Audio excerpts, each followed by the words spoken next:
आई news live. मुख्यमंत्री आगमन कुंभ पूर्व वैष्णव बैठक में सम्मिलित होने आए उत्तर प्रदेश के मुख्यमंत्री योगी आदित्यनाथ ने आज अपने निर्धारित कार्यक्रम के तहत सबसे पहले बिहारी जी के दर्शन किए और उसके बाद ज्ञानानंद जी महाराज के आश्रम पर उनसे भेंट की। फिर मुख्यमंत्री द्वारा पर्यटन सुविधा केंद्र जाकर विप्रजनों व साधु संतों को संबोधित करते हुए उनको भोजन वितरण किया और अपने निर्धारित समय पर योगी आदित्यनाथ ने कुंभ पूर्व वैष्णव बैठक मंच से उत्तर प्रदेश सरकार द्वारा 411 करोड़ की योजनाओं का लोकार्पण किया और मंच पर बैठे सभी साधु संतों महानुभावों का आदर सत्कार किया। वहीं मंच से योगी आदित्यनाथ ने वृंदावन में लगने वाले वैष्णव बैठक की तैयारियों पर भी संतोष जाहिर करते हुए नगर निगम मथुरा वृंदावन विकास प्राधिकरण और मथुरा पुलिस और प्रशासन को बधाई व शुभकामनाएं दी। वैष्णव मंच से योगी आदित्यनाथ ने कहा कि उत्तर प्रदेश सरकार ने गौ सेवा को लेकर हमेशा कड़े से कड़े कदम उठाए हैं और वे चाहते हैं कि वृंदावन वासी भी गौ सेवा को लेकर आगे से आगे बढ़कर इसमें अपनी सहभागिता प्रदान करें, जिससे कि वृंदावन में हो रही गौ सेवा पूरे भारत अपितु पूरे विश्व में पहचान बननी चाहिए। वहीं मुख्यमंत्री द्वारा प्रयागराज में हुए कुंभ पर ध्यान देते हुए बताया कि किस तरह उत्तर प्रदेश सरकार ने प्रयागराज में हुए कुंभ से उत्तर प्रदेश का नाम रोशन किया है। वैष्णव मंच से 411 करोड़ की योजनाओं का लोकार्पण व शुभारंभ करके मुख्यमंत्री योगी आदित्यनाथ ने देवराहा बाबा घाट पर जाकर पूरे विधि विधान से मां यमुना की आरती कर कुंभ का शुभारंभ किया।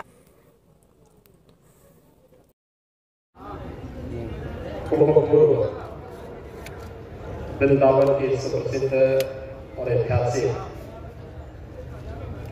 वैष्णव बैठक जो वास्तव में वृंदावन कुंभ के रूप में ही अब सुविख्यात होने की ओर अग्रसर है। इस अवसर पर मैं पूज्य संतों का और इस पूरे कार्यक्रम से जुड़े हुए जितने भी महानुभाव हैं उन सबका हृदय से अभिनंदन करता हूँ, उन सबका स्वागत करता हूँ। यह हमारा सौभाग्य है कि आज मुझे इस पावन कार्यक्रम में पूज्य संतों के सानिध्य में शामिल होने का अवसर प्राप्त हो रहा है। इस कार्यक्रम को यहाँ पर सानिध्य प्राप्त हो रहा है नीचे खोल लेना महाराज, पूज्य संत विजय कौशल जी महाराज, हमारे अन्य पूज्य संत जन हैं, हरिशंकर जी महाराज हैं, राम स्वरूप जी हैं, मदन मोहन जी हैं, लाडली शरणदास जी हैं, मुरारीदास बाबा जी हैं, सुंदरदास जी हैं, जितने भी हमारे पूज्य संतजन हैं उन सभी पूज्य संतों का मैं हृदय से अभिनंदन करता हूँ, उनका स्वागत करता हूँ।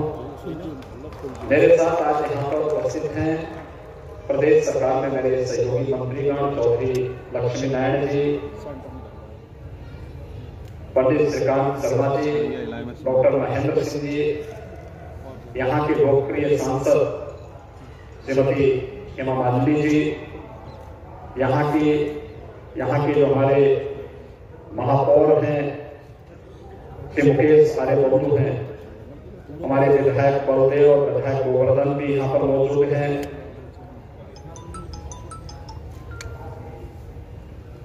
उत्तर प्रदेश व्यापार कल्याण बोर्ड के अध्यक्ष श्री रविकांत गर्ग जी हैं, अध्यक्ष सहकारी समिति उत्तर प्रदेश चौधरी तेजवीर सिंह जी हैं, पूर्व सांसद और मानवेंद्र सिंह जी हैं, ब्रज तीर्थ विकास परिषद के हमारे उपाध्यक्ष श्री शैलजाकांत मिश्र जी हैं और आज के इस कार्यक्रम में उपस्थित जितने भी हमारे अन्य महानुभाव हैं, इन सब के साथ साथ आप सभी उपस्थित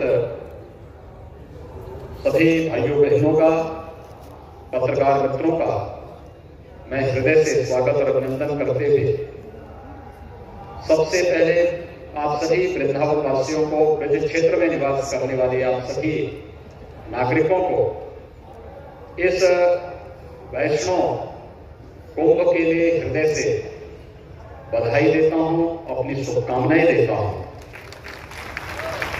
वास्तव में जब मेरे सामने पहली बार प्रस्ताव आया था तो उस समय वैश्विक महामारी कोरोना से पूरा देश और पूरी दुनिया त्रस्त थी।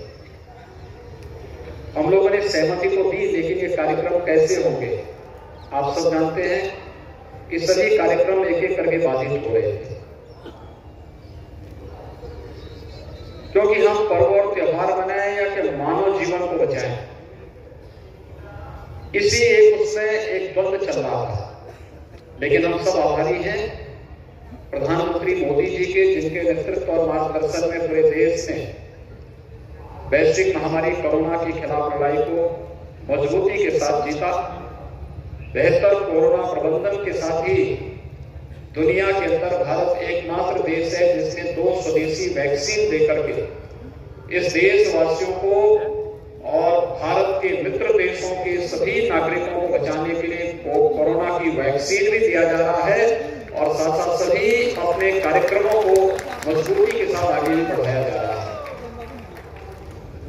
उसी का परिणाम है कि हम लोग हिम्मत कर पाए कि नहीं, 12 वर्ष के बाद ये अवसर आता है और 12 वर्ष के बाद अगर ये परंपरा है तो फिर पहले क्या होता था हम उसके बारे में कुछ कहना नहीं चाहते।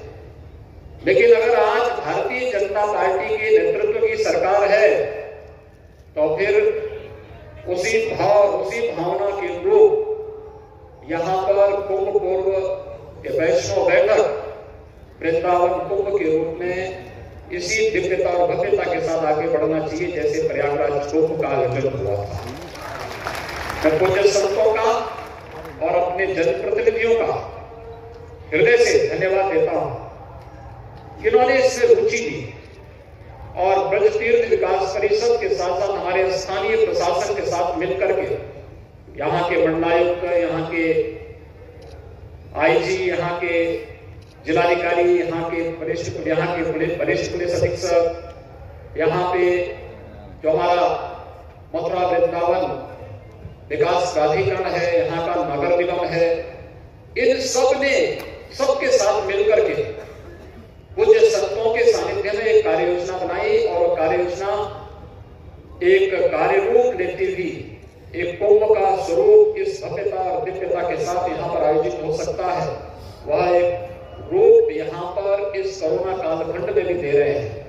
ये आस्था का सम्मान है और आस्था के बारे में जानकारी लेना हो तो ब्रज क्षेत्र से ज्यादा पवित्र भूमि और कौन हो सकती है।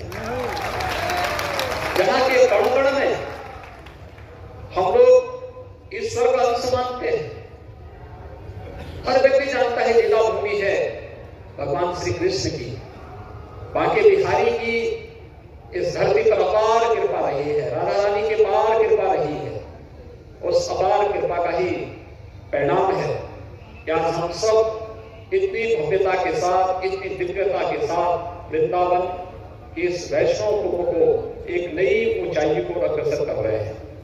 मेरा सबसे अनुरोध होगा, यहाँ पर आपने देखा होगा 411 करोड़ रुपए की परियोजनाओं का हम लोग यहाँ पर आज शुभारंभ भी कर रहे हैं। लेकिन मेरा आप सबसे अनुरोध होगा, प्रयागराज कुंभ दुनिया के अंदर क्यों एक बड़ी घटना के रूप में देखा जाता है? दुनिया ने उसको एक विशिष्ट आयोजन के रूप में क्यों माना? क्योंकि पहले कुंभ में क्या होता था? गंदगी, भगदड़, अव्यवस्था, असुरक्षा। लेकिन प्रयागराज कुंभ ने 2019 में एक मानक बनाया, कुछ मानक तय किए। प्रधानमंत्री मोदी जी ने हम लोगों के सामने लक्ष्य दिए कि जो परंपराएं चली आ रही थी उसको छोड़ो, नए सिरे से कुछ मानक तय होने चाहिए और इस मानक के ऊपर सरकार कार्य करे। हमारी पूरी टीम ने पूज्य संतों के सानिध्य में उस कार्यक्रम को आगे बढ़ाया और कुंभ सुव्यवस्था, स्वच्छता और सुरक्षा का एक मानक जो तय किया। यूनेस्को को भी कहना पड़ा कि प्रयागराज कुंभ मानवता के मूल सांस्कृतिक धरोहर है। हमारी विरासत कितनी समृद्ध है और ब्रज क्षेत्र को तो इसके बारे में कहना ही क्या है। अत्यंत तो समृद्ध परंपरा है, जितनी समृद्ध परंपरा की है विगत 500 वर्षों का तो लिखित इतिहास आपके सामने है। अगर ये 5000 वर्षों के इतिहास को दुनिया के सामने रखना प्रारंभ कर देंगे, दुनिया के पास इतनी प्राचीन और इतनी समृद्ध सांस्कृतिक विरासत किसी के पास नहीं है जो आपके पास है। और इसे क्षेत्र के आप सभी भाइयों बहनों से मैं यही आह्वान करूंगा, हमें अपनी परंपरा और अपनी सांस्कृतिक विरासत पर गौरव की अनुभूति करनी चाहिए। मैं तो आप सबको इस बात के लिए आश्वस्त करने के लिए आया हूं ये कृपा इस धरती ने हम पर की है कि हमें सेवा का अवसर मिला है, हम सेवा कर पा रहे हैं, हमारा जन्म और जीवन दोनों धन्य हो रहा है इन सब कार्यक्रमों के साथ जुड़ करके, क्योंकि इन सब के लिए तो मनुष्य बार बार जन्म लेता है। और यह कार्य आज यहाँ के हमारे जो जनप्रतिनिधिगण हैं, माननीय सांसद जी हैं, हमारे मंत्री हैं, हमारे विधायकगण हैं, महापौर हैं, पदाधिकारी हैं, संगठनों से जुड़े हुए अध्यक्षगण हैं, ये सभी लोग मिलकर के प्रशासन के साथ पूज्य संतों के सानिध्य में जो कुछ भी कर पा रहे हैं, इससे कर पा रहे हैं, हमें ब्रज क्षेत्र को एक नई पहचान देनी है। यहाँ की आध्यात्मिक और सांस्कृतिक विरासत को छुड़े बनाए रखते हुए हम लोग इसे दुनिया के सामने एक नए स्वरूप में प्रस्तुत करने का कार्य करेंगे। आज यहाँ पे गौ सेवा का काम हो रहा है। मैं आप सबका आह्वान करूंगा, प्रदेश सरकार ने गौ सेवा के लिए, ग्रासित गौ वंश के संरक्षण के लिए कुछ विशिष्ट योजनाएं चलाई हैं। आप सभी उसके साथ जुड़िए। मेरा ये मानना है, जब तक गौ सेवा का कार्य इस ब्रज क्षेत्र में होगा, ब्रज क्षेत्र धन धान्य से परिपूर्ण होकर के भगवान श्री कृष्ण की स्मृतियों को हम सबके लिए हमेशा जीवंतता प्रदान करती रहेगी। इसलिए गौ सेवा यहाँ की पहचान बननी चाहिए और गौ सेवा के साथ हम सबको जोड़ना चाहिए। और यहाँ पे बहुत अच्छी गौ सेवा होगी। दूसरा, यहाँ पे यमुना जी की निर्मलता को लेकर के भाइयों बहनों, आज हम सब यहाँ पर कुछ ही देर के बाद देवरा बाबा घाट पर जाएंगे, वहां यमुना जी की आरती भी करेंगे। वास्तव में यमुना के साथ हम सब की स्मृतियां जुड़ी हुई हैं, हमारे पूर्वजों की स्मृतियां जुड़ी हुई हैं, भगवान श्री कृष्ण की स्मृतियां जुड़ी हुई हैं।